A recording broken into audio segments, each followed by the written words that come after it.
Hello, this is Paul Scott, and our readings this week were on the teachings of Sanford Meisner. As I wrote in my paragraph on the first reading, I found Meisner's technique to be really instructive for me. We've learned about method acting and mining your own experiences or imaginative experiences to create the proper emotion in the actor to portray. Meisner's technique of concentrating on the other actors and having an actor's performance attempt to make a change or impact the other characters without necessarily thinking about themselves really struck a chord with me.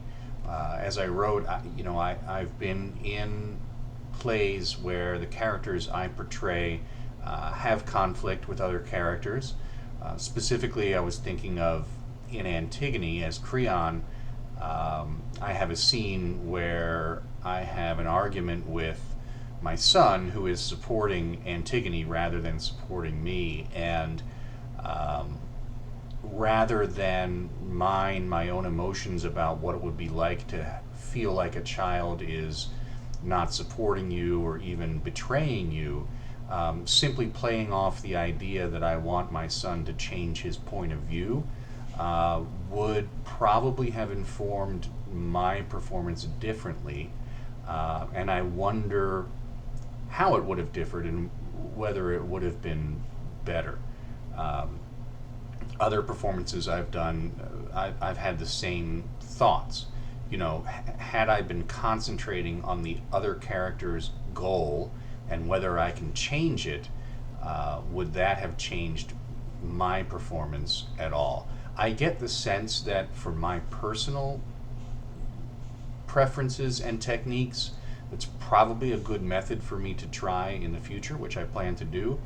And as I also stated in the writing, I think for beginning acting students, as their teacher, to give them as many options as possible is probably best, and to instruct them on method and how to mine their own experiences is useful for many, though if we're dealing with young actors, as I plan to do, they may not have the experiences needed to really create a colorful, realistic performance.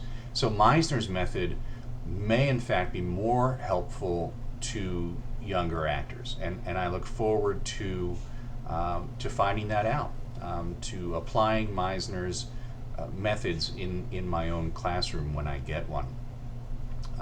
The second reading that we did about the acting school where Meisner worked was interesting because although his technique gives us a variety of options to choose from when creating a performance, the school curriculum certainly seemed very locked down, and the students didn't seem to be given many choices in terms of what they would study and in what order and how they would study it.